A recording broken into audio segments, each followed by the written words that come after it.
pues nos ayude a estudiar su palabra, a reflexionar en estos atributos que ya hemos estado estudiando las últimas semanas, básicamente ya prácticamente un par de meses que tenemos estudiando estos mensajes, y vamos a rogarle al Señor que pues nos ayude a tomar un tiempo para reflexionar un poquito más y bueno, que eso quede cimentado en nuestro corazón. Vamos a orar. Padre, gracias por esta tarde, esta noche que nos permites estar reunidos en la iglesia, en este lugar. Gracias, Señor, por la congregación, por nuestro pastor, por los ministerios que hay aquí en esta congregación, Señor, que tú has plantado, que tú has dirigido. Gracias, Señor. Rogamos que en este momento tu Espíritu Santo dirija esta meditación y podamos, Señor, ser edificados a través de tu palabra, bendecidos a través de ella misma, fortalecidos en nuestra fe y podamos, Señor, recordar esto que es de suma importancia. En el nombre precioso de Jesús, amén. Bueno, vamos a estar meditando acerca de cómo es Dios, reflexionando más particularmente en cómo Él es como persona, y lo vamos a hacer, por supuesto, con un resumen de los atributos. En unos segunditos más ustedes van a poder ver en las pantallas una presentación que está ya en mi pantalla, pero ya va a salir en unos segunditos más. Y bueno, en lo que nuestros hermanos nos apoyan con el video o la presentación, vamos a ir a un pasaje en las Escrituras que está en Salmos capítulo 15. Salmos capítulo 15, el último versículo que está ahí, lo vamos a leer como pequeña introducción y ya en unos segunditos entramos en materia.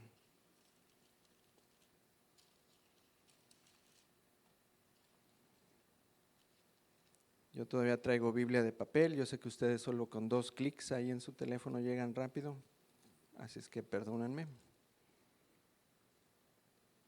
Salmo capítulo 15, dice el versículo 11, si lo ven ahí en sus pantallas o en su Biblia de papel, dice lo siguiente: me darás a conocer la senda de la vida, en tu presencia, hablando de la persona de Dios, en tu persona.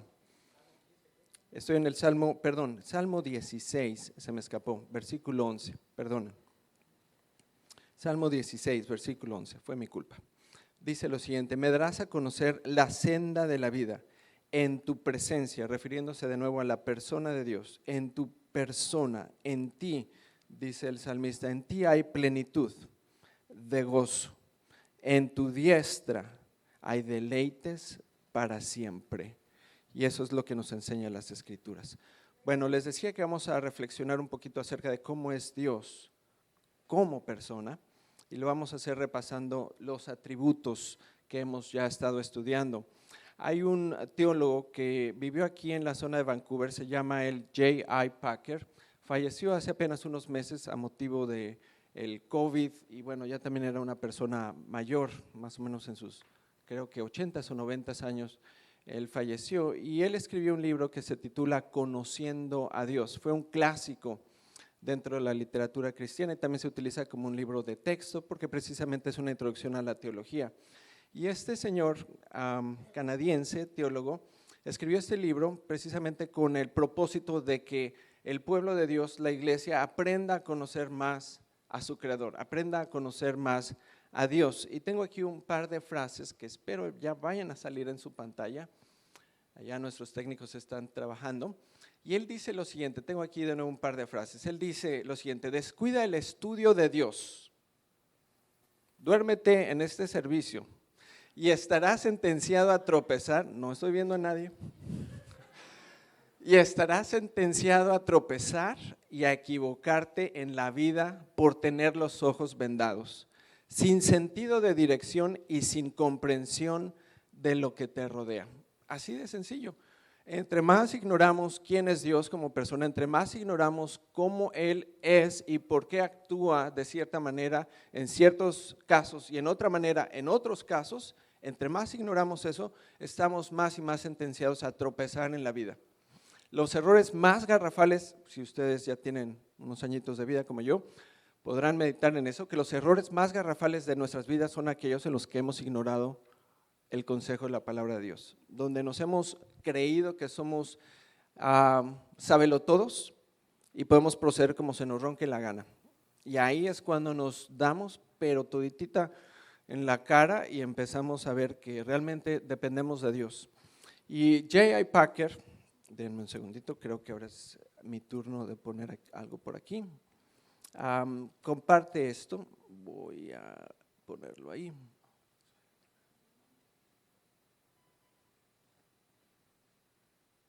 Ok, ya lo tienen en su pantalla. Comparte esta frase diciendo eso mismo, ¿no? Que el estudio de Dios, el estudio de la persona de Dios, si se descuida, nos va a costar muy caro. Y esa es la realidad. Conforme van pasando los años podemos dar testimonio de que precisamente así es. Cuando descuidamos nuestra asistencia a la iglesia, cuando descuidamos nuestra lectura bíblica, cuando descuidamos nuestros momentos de oración, nuestra vida devocional, es cuando más sufrimos, es cuando más tropezamos, es cuando empezamos a ver que las cosas no salen y es cuando hay más frustración. Y bueno, pierde sentido nuestra vida, pierde sentido lo que hacemos y no comprendemos lo que nos rodea, no comprendemos por qué tenemos dificultades a nuestro alrededor, por qué hay pecado, por qué hay sufrimiento, por qué hay circunstancias que lastiman a las personas.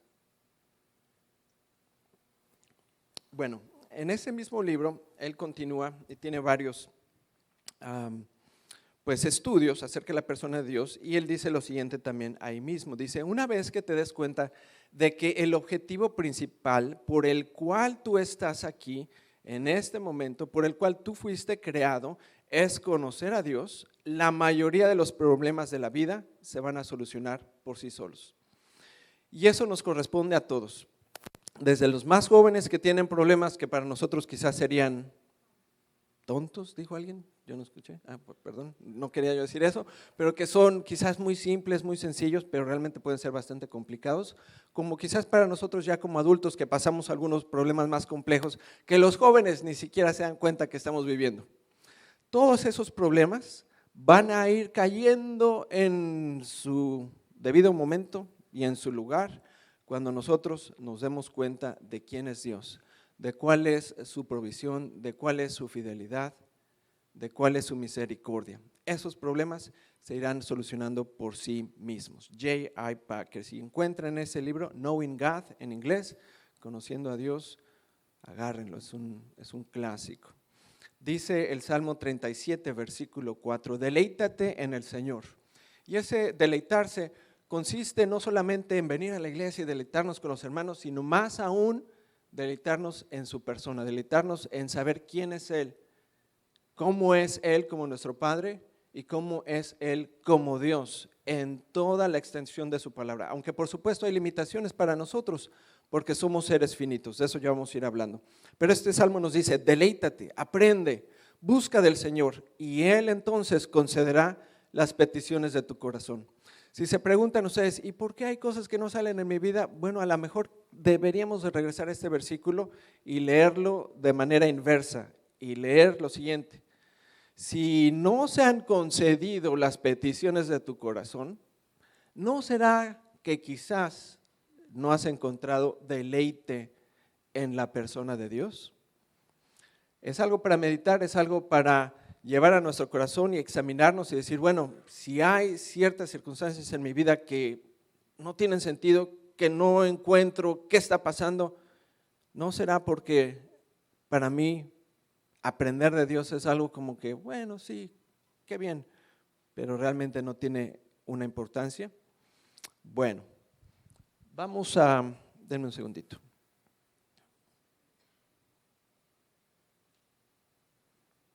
Ir repasando estos.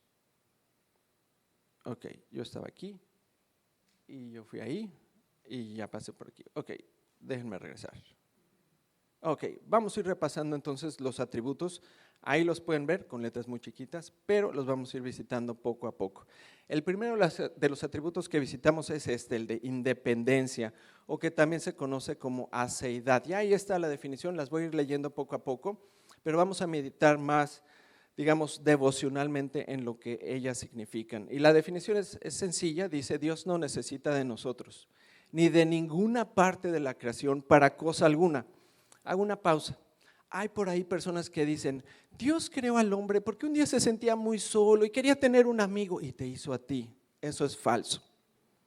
Porque eso suena o implicaría a que Dios se sentía mal y necesitaba de ti. Y algunos dicen: no, pero eso me enseñaron a mí. Pues te tengo una noticia, eso es falso. Dios no necesita de ninguno de nosotros. Él nos ama, eso es cierto, pero eso no significa que Él nos necesite a nosotros. Él es independiente de nosotros, de toda la creación, no nos necesita para cosa alguna. Sin embargo, nosotros y el resto de la creación le glorificamos y eso trae gozo a Él. ¿Nos necesita? No, pero nos ha hecho para que nosotros le rindamos gloria. Y al rendirle nosotros gloria a Él, de lo cual vamos a estar hablando un poquito más, nosotros podemos encontrar gozo en Él y Él también encuentra gozo en que nosotros le glorifiquemos. Pero eso no significa que Él nos necesite. Entonces, si alguien les dice por ahí: es que Dios te hizo a ti y te necesita. No, no es cierto. Dios es independiente totalmente de nosotros. No requiere en lo absoluto de mi persona ni de tu persona. Dios está por encima de todo y no requiere en lo absoluto ni en lo más mínimo de ti ni de mí. La Biblia dice en Hechos capítulo 17 versículos 24 y 25. Es el apóstol Pablo hablando en Atenas, hablando con los atenienses, les dice: el Dios que hizo el mundo y todo lo que hay en él es Señor del cielo y de la tierra. No vive en templos construidos por hombres, ni se deja servir por manos humanas, como si necesitara de algo. Por supuesto que no es así. Dice: por el contrario, Él es quien da a todos la vida, el aliento y todas las cosas. Ese es nuestro Dios, el que sostiene el universo en su mano, el que sostiene tu vida y mi vida en su mano, el que es soberano sobre todas sus decisiones y no requiere de tu consejo, ni de tu llanto, ni de tus manipulaciones para tomar una decisión. Dios es independiente absolutamente de nosotros. Ese es nuestro Dios, el Dios que hizo el mundo y todo lo que hay en él. Él es el Señor del cielo, de la tierra. No necesita de nuestro servicio. ¿Por qué le servimos? ¿Por qué ofrendamos? Hace ratito decía nuestro pastor: por agradecimiento. Y me gustaría añadirle algo más a ese punto, a ese factor. Sí, por agradecimiento, pero sobre todo por adoración. Porque cuando usted ofrenda, cuando usted da de su dinero, usted está diciéndole a Dios: Dios, yo sé que tú eres mi proveedor. Y aquí estoy dando esta cantidad de dinero en adoración a ti, reconociendo que tú no lo necesitas, pero yo sí te necesito a ti y quiero rendirte gloria. Sí, le doy gracias, pero yo le estoy dando alabanza con esos 5, 10, 20, 50, 2,000, $1,000,000. Yo le estoy rindiendo alabanza al Creador del universo. Le agradezco, le rindo honra, confiando en su provisión, diciéndole: yo dependo de ti. Tú no de mí, pero yo sí de ti. Le servimos adorándole, le servimos dándole gracias, no porque lo necesite, porque Él es el que nos da la vida y el aliento para que nosotros le sirvamos, para que estemos aquí. Aunque algunos ya sientan que el nivel de oxígeno ya va para abajo y empiezan a ver cómo Dios se va a encargar de que ese nivel, va a mandar unos drones aquí, les va a mandar sprays y despierten algunos. Ok. Siguiente atributo, la eternidad de Dios. Aquí está la definición. Dios no tiene principio, fin o sucesión de momentos en su propio ser. Dios no tiene principio, tampoco fin, ni una sucesión de momentos. Nosotros vemos el tiempo como algo lineal. 1980, 1990, 2000, 2010, 2020, como una sucesión de eventos. Dios no está encapsulado ni capturado a una sucesión de eventos. Él ve todo el tiempo igualmente y vívidamente. En su presencia está Adán y Eva, y en su presencia está también el último capítulo de Apocalipsis. En su presencia está tu nacimiento y en su presencia también está el último momento en que tú des un respiro en esta tierra. Enfrente de él están todos los eventos del universo y él los puede contemplar vívidamente. Sin embargo, porque algunos se preguntan, y bueno, y entonces si Dios es eterno y ha visto el sufrimiento de los seres humanos a lo largo de la historia, ¿por qué no ha intervenido, por ejemplo, en la Segunda Guerra Mundial? ¿O por qué no lo hace en este momento en la guerra de Ucrania o la que a ustedes se les ocurra? Bueno, Dios ve eventos en el tiempo y Él en su soberanía decide en cuáles actuar en el tiempo que Él así lo decida. Por ejemplo, ustedes recordarán Gálatas capítulo 5, si no mal recuerdo, déjenme ubicar ese pasaje donde dice el apóstol que en su debido tiempo, en el tiempo de Dios, en el cronos de Dios, Dios envió a su Hijo. Quiere decir que no lo hizo ni antes ni después, lo hizo en el tiempo en que Él lo había así ya planeado. Déjenme ubicar el pasaje y si alguien me puede ayudar, también se los agradecería. Si no, regreso en unos instantes. Alguien quizás me pueda ayudar en la búsqueda de este pasaje de Gálatas. Capítulo 4, ¿alguien ya lo tiene?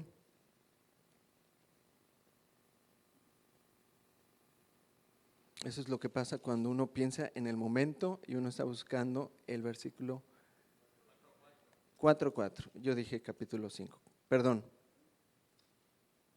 Ok, dice 4:4 de Gálatas, capítulo 4, versículo 4. Dice, pero cuando vino la plenitud del tiempo, quiere decir el tiempo exacto. ¿De quién? ¿De nosotros? No, en el tiempo exacto de Dios, en el reloj de Dios, en el cronómetro de Dios. Pero recuerden, Él está viendo todos los eventos. Entonces Él decide en un momento específico de la historia actuar. Y dice que en ese momento Dios envió a su Hijo, nacido de mujer, nacido bajo la ley. Dice la Escritura en el Salmo 90, versículos 1 y 2.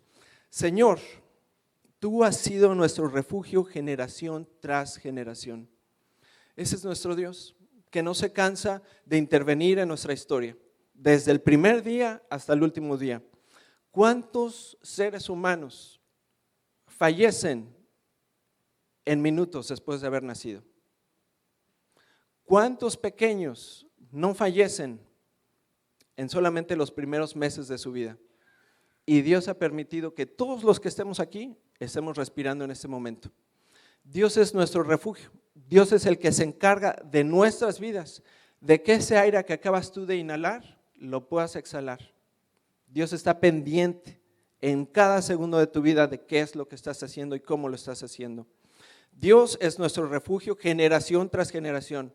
Lo ha sido de mi familia, lo será de nuestra descendencia.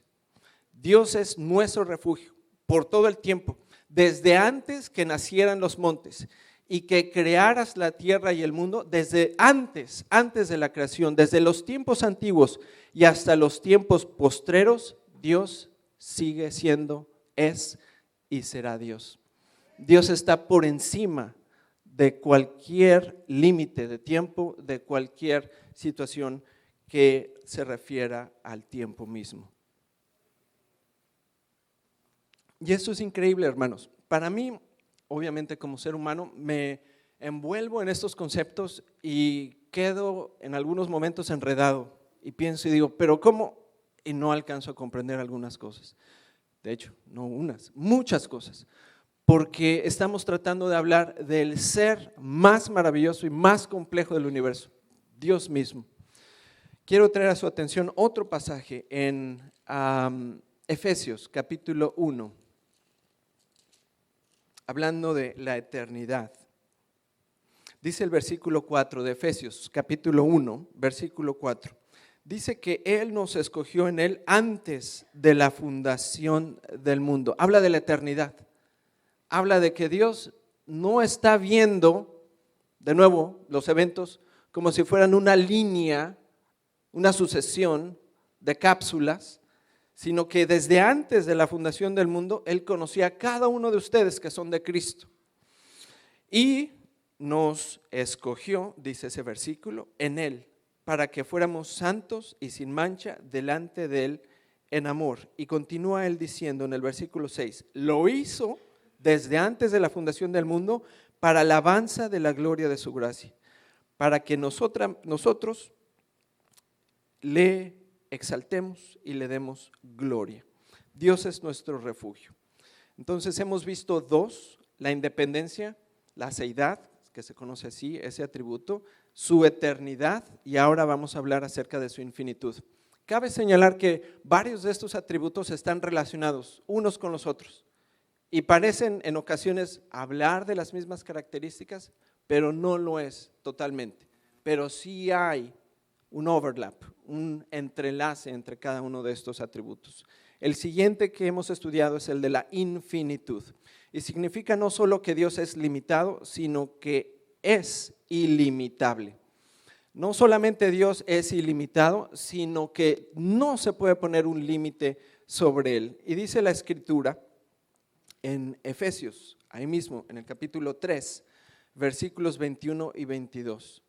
Dice, al que puede hacer muchísimo más de lo que tú puedas pensar, de tus problemas, situaciones, enfermedades, muchísimo más de lo que nosotros podamos imaginarnos o podamos pedir, por el poder que obra eficazmente en nosotros. A Él sea la gloria en la iglesia y en Cristo Jesús por todas las generaciones, por los siglos de los siglos.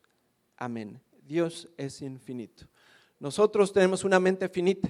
Y cuando meditamos en este tipo de atributos, caemos obviamente en limitaciones, caemos quizás en algunos momentos en especulaciones de decir, bueno, si es así y así, entonces ¿por qué no? Pero tenemos que tomar un momento de reflexión hacia atrás y meditar precisamente en el consejo de su palabra que nos dice, Él es muchísimo más capaz de hacer lo que nosotros podamos imaginar o pedir. Dios es infinito. Dios está, y lo vamos a ver en unos instantes más, presente en todo lugar. También se refiere a su infinitud de alguna manera. Él es omnisciente. Él sabe cada uno de los pensamientos de ustedes. Él sabe en qué están distraídos o en qué están pensando en este momento. Él sabe quienes ya se quieren ir. Él sabe quienes están diciendo, ¿verdad? No tengo superpowers, yo no, pero Dios sí sabe en qué están pensando. Y algunos ya están diciendo, a ver, Dios sí sabe en qué está pensando ustedes. ¿Por qué? Porque Él es un ser infinito, omnisciente, omnipresente. Dios es infinito.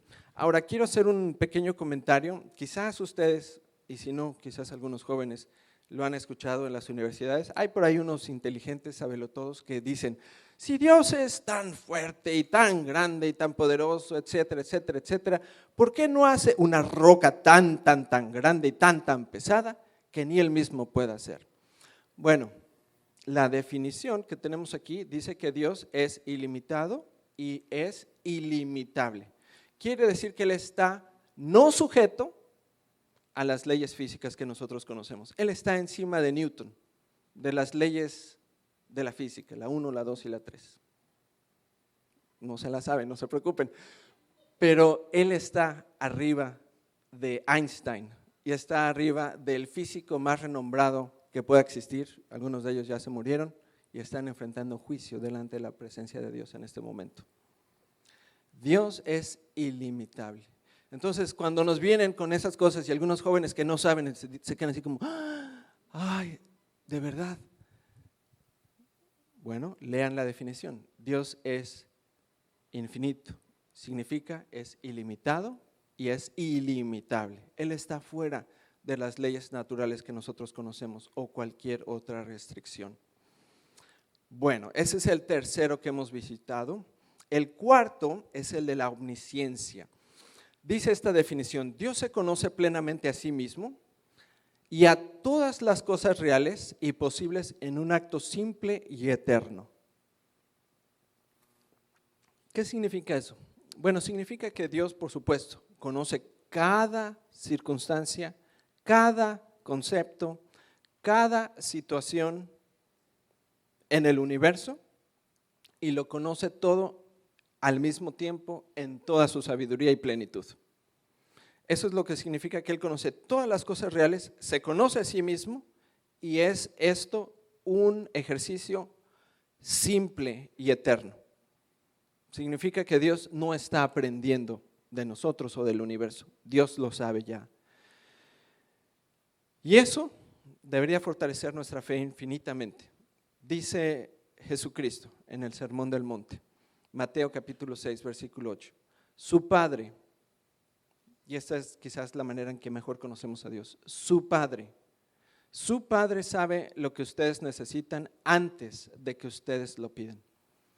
Dios es nuestro Padre, Él es proveedor y conoce cada uno de los dolores que nosotros pasamos, cada una de las tristezas que hay en nuestros corazones, cada una de las alegrías que hay en tu vida, Él las conoce.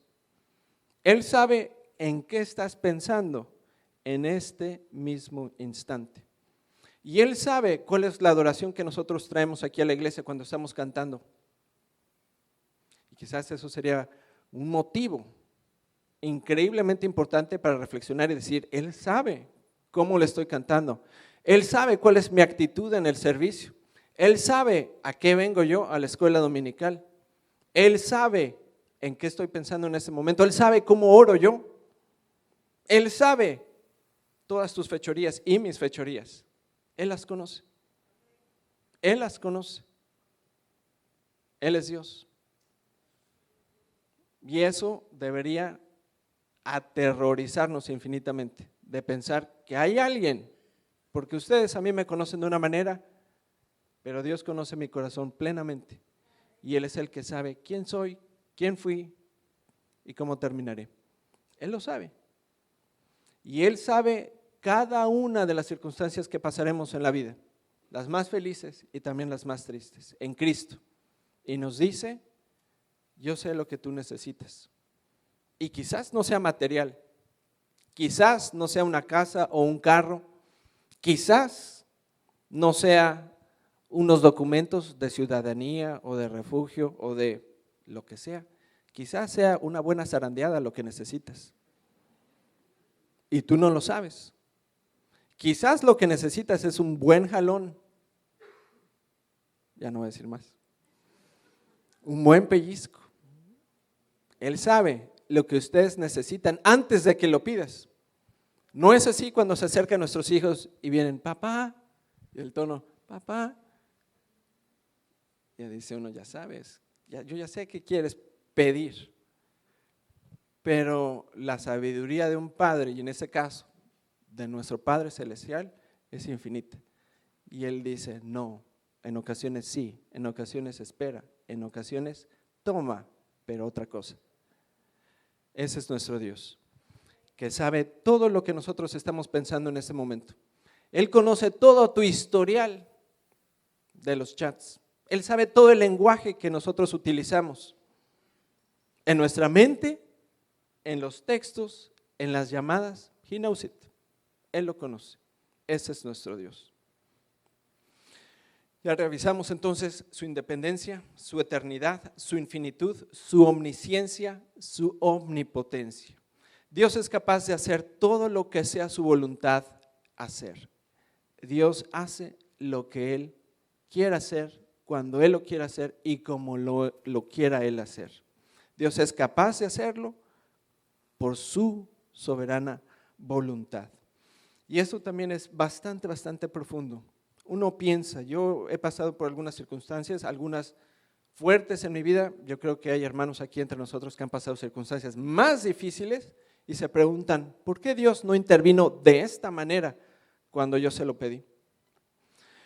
¿Por qué Dios no lo hizo así y así si yo se lo supliqué de corazón? Si Él es omnipotente, ¿por qué no termina, por ejemplo, con las enfermedades?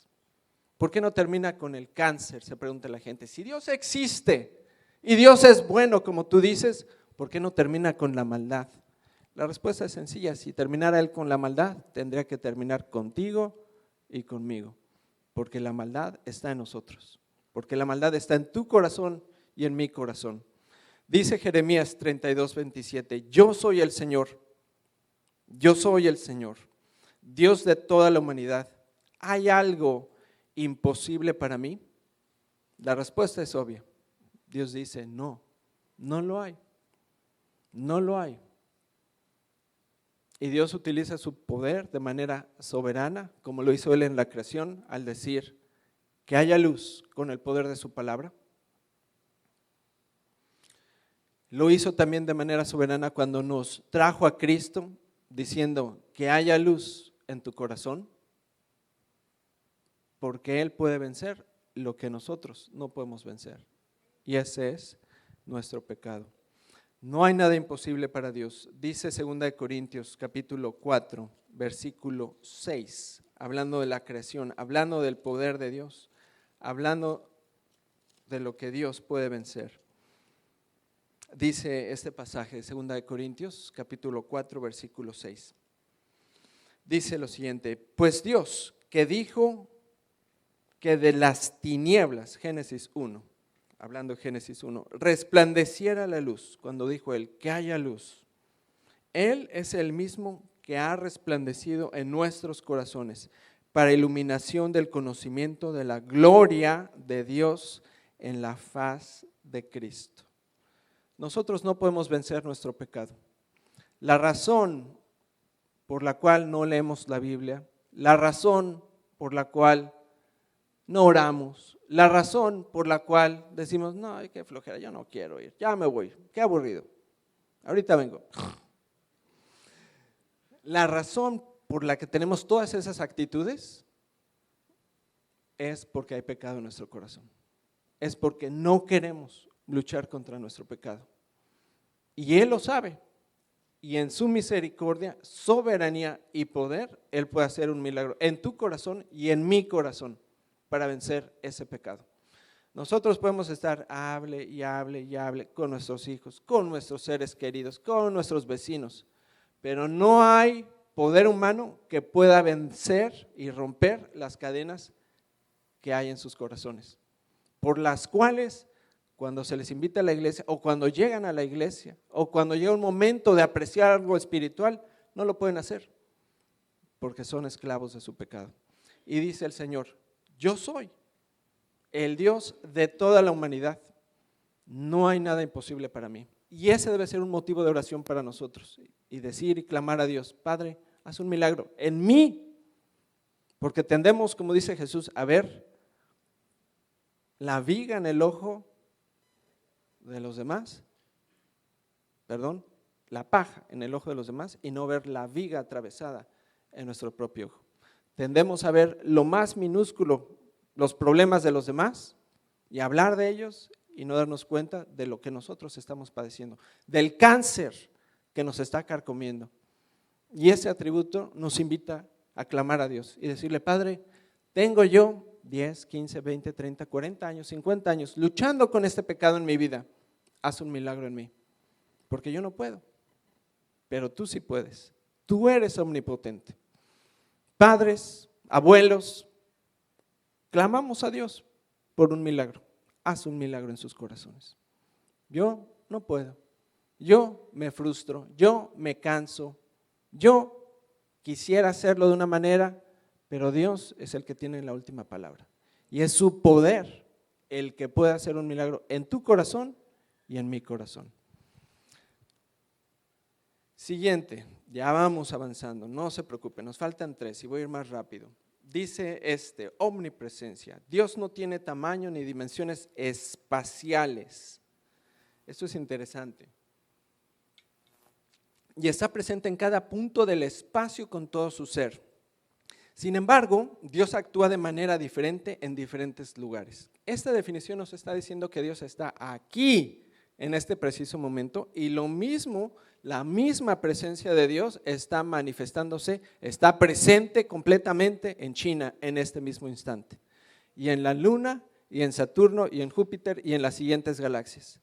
Dios no tiene dimensiones espaciales y está presente en cada punto del espacio, en todo su ser.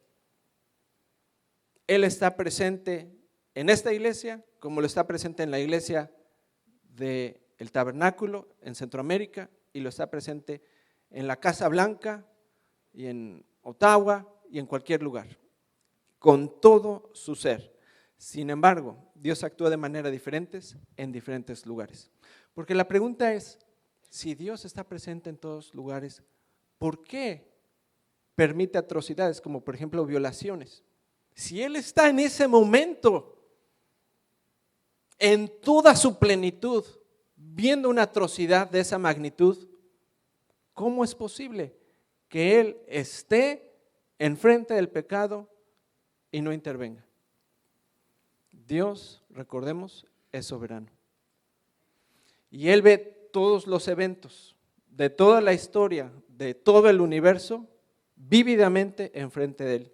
Y se reserva el derecho de actuar e interactuar en el momento que Él lo decida en su infinita sabiduría. Y puede ver un pecado atroz, inimaginable, que a cualquier persona le rompería el corazón y no intervenir, aun cuando Él está presente en toda su plenitud en ese momento. Dios actúa de maneras diferentes en lugares diferentes. Dice el salmista en Salmo 139, versículos 7 al 10, dice: ¿a dónde podría alejarme de tu espíritu? ¿A dónde podría huir de tu presencia? Si subiera al cielo, allí estás tú. Si me escondo de mis papás, allí estás tú. Si me escondo del pastor, allí estás tú. Si me quiero ir a Alberta, allí estás tú. Me quiero regresar a México, allí estás tú. En todo lugar. Dice la Escritura, si me elevara sobre las alas del alba o me estableciera en los extremos del mar, aún allí tu mano me guiará, me sostendría tu mano derecha. Nuestro Dios está presente en toda su plenitud, en todo momento y en todo lugar. Y es interesante porque leíamos al inicio ese Salmo 15, no 16, mil disculpas, que dice: en su presencia hay plenitud de gozo. Pero ¿qué significa eso de en su presencia? ¿En el cielo? ¿En la tierra? ¿Qué significa eso?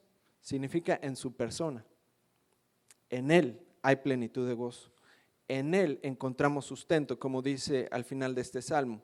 Él nos sostiene con su mano derecha. No que Dios tenga una mano precisamente, sino que Dios en su persona está pendiente de sus necesidades, de tus necesidades y de mis necesidades.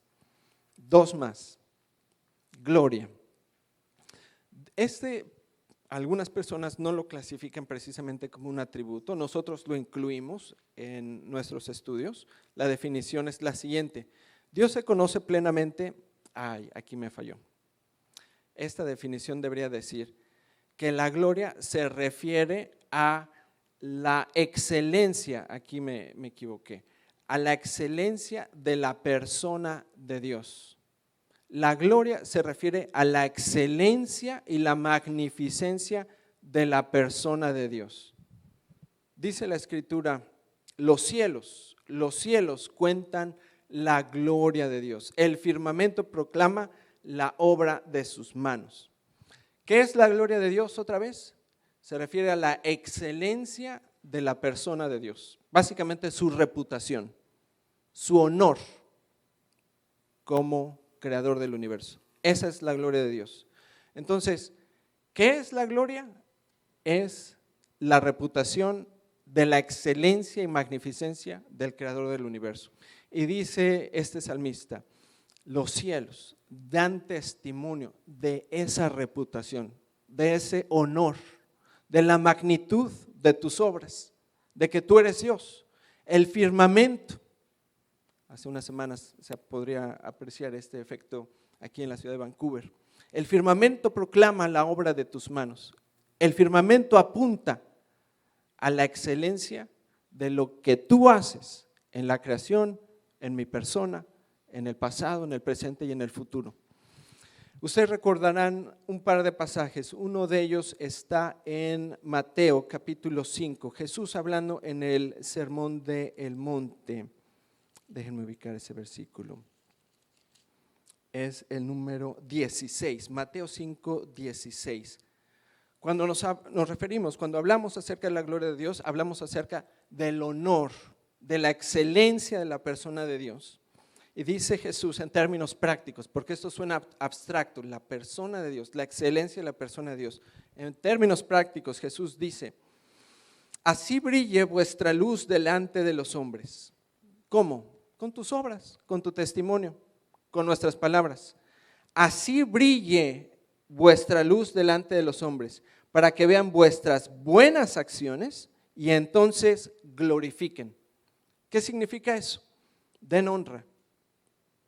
Den testimonio de tu misericordia, de tu bondad, de cómo eres tú por lo que nosotros hacemos. Cuando la Biblia dice que a través de nuestras obras otras personas pueden glorificar a Dios, quiere decir que a través de lo que nosotros hacemos con otras personas, ellos pueden tomar el momento de reflexionar en la persona de Dios y decir, Dios es grande. Yo no me esperaba que me ayudaran, pero vino un hermano y me ayudó. Gracias a Dios. Y ese gracias a Dios es una señal de alabanza a Dios, de reconocimiento al Creador. Y cuando vas tú y le ayudas a una persona que estaba en el hospital, lo visitas, no se lo esperaba, esa persona dice, Dios es bueno. Estaba yo solo y llegó cuando menos me lo esperaba. Y ese testimonio llega a los oídos de los familiares y dicen, ¿cómo es Dios? Nosotros nos encontrábamos a miles de kilómetros, quizás en Chile o en Perú, y nuestro familiar se encontraba aquí en una operación solito y alguien llegó y lo visitó. Gracias a Dios. Gracias a Dios dan las madres cuando saben que sus hijos andando en malos pasos, se encuentran con una persona que les da un sabio consejo. Y podemos decir, gracias a Dios. Y entonces estamos glorificando por las obras que otros hacen para que la excelencia de la persona de Dios sea reconocida en todos nosotros. La gloria de Dios se refiere entonces a la excelencia de su persona. Y el último, de este hablamos hace poquito, la simplicidad, la indivisibilidad de Dios. Dios no está dividido en partes, sin embargo, vemos diferentes atributos de Dios enfatizados en diferentes momentos. Quiere decir básicamente que Dios no es, por ejemplo, amor más santidad, más misericordia, más luz, etcétera. No es Dios un cúmulo de atributos. Cada uno de ellos se encuentra plenamente manifestado en su persona y Dios contiene esas características y se manifiesta plenamente a través de ellas. Pero no significa que Dios esté dividido en cada una de ellas. Por ejemplo, la Escritura nos dice que Dios es luz. También nos dice que Dios es amor. Dice, Dios es luz y en Él no hay ninguna oscuridad. Dios es luz y nuestro pecado es vencido por esa luz. Dios es luz y donde hay tinieblas, tristeza, desesperanza, horror, pestilencia, muerte, enfermedad, Dios se puede manifestar con luz y dar esperanza. Donde hay corazones quebrantados, donde hay vidas sacudidas en drogas, en malos pasos, Dios es luz y puede traer salvación. Donde hay personas que dicen, ay no, qué aburrido. Dios es luz y puede brillar la excelencia de su persona en ese corazón y hacer un milagro y decir, en ti hay deleite, en tu persona, gozo y alegría. Pero ¿por qué nos cuesta tanto trabajo meditar en los atributos de Dios? La verdad es simple, es nuestro pecado. ¿Por qué no leemos las Escrituras? ¿Por qué no oramos? ¿Por qué nos cuesta venir a la iglesia? ¿Por qué no nos acordábamos que el primer atributo era la seidad? Es que fue hace 2 meses. Bueno, la verdad es que no lo volvimos a repasar. Pasa como en las escuelas, suena la campana y salen volando.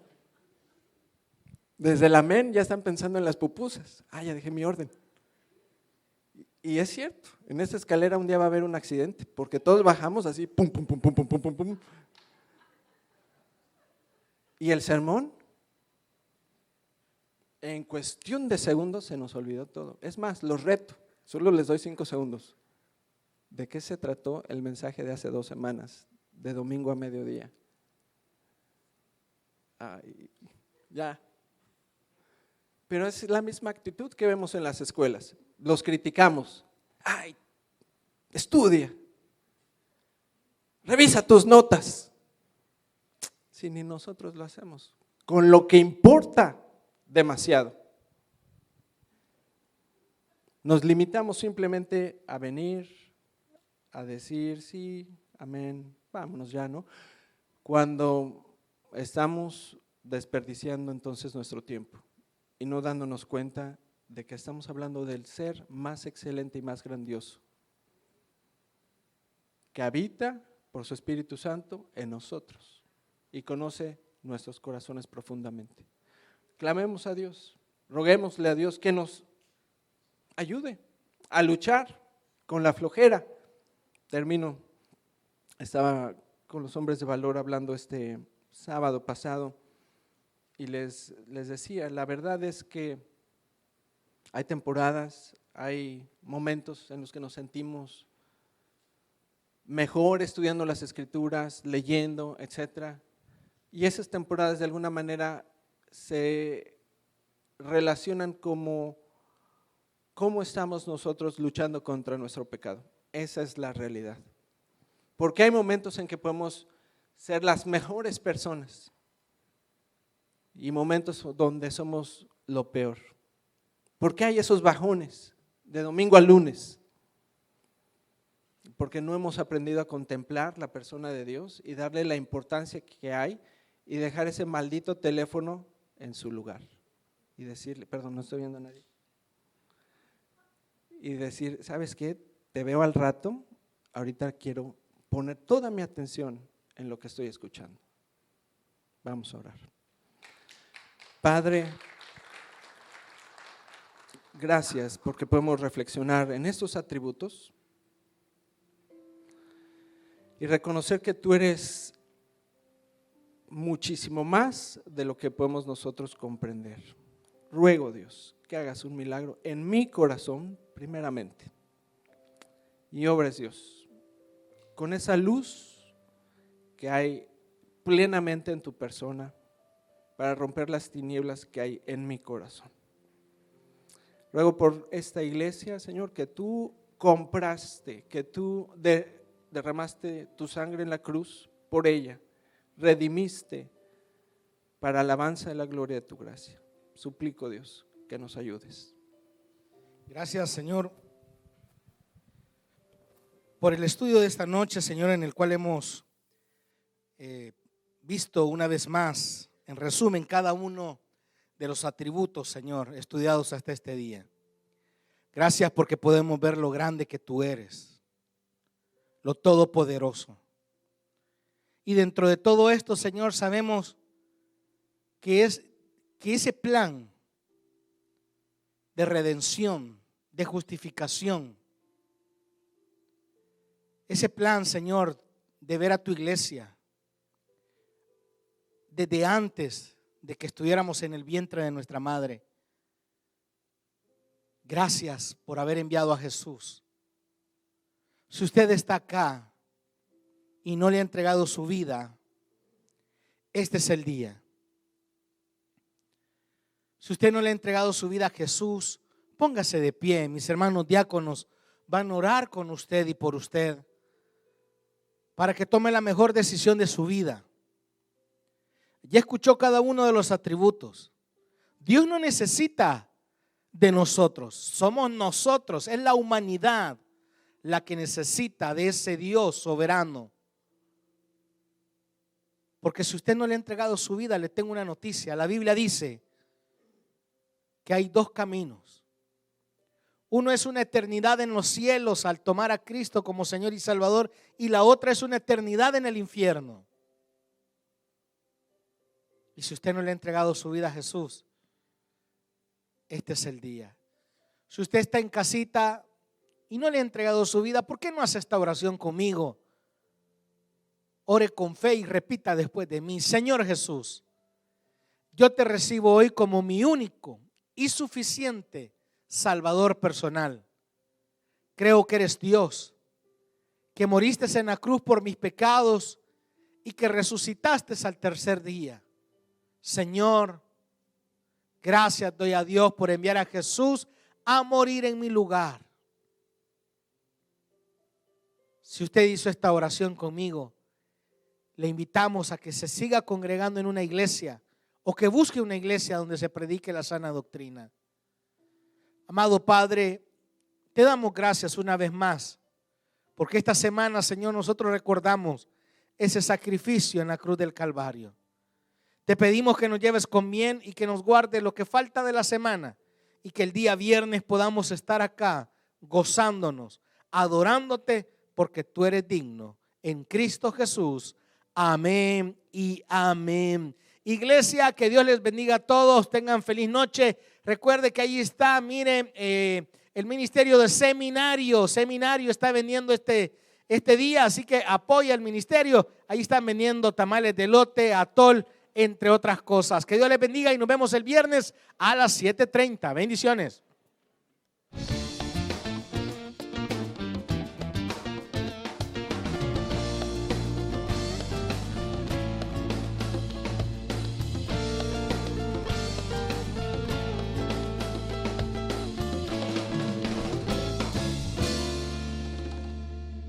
Muchas gracias por ver este video, espero que haya sido de mucha bendición a su vida espiritual. Si le gustó, denos un like, compártalo con otras personas, suscríbase a nuestro canal y para recibir notificación de nuevos sermones, hágale clic a la campanita. Que Dios les bendiga.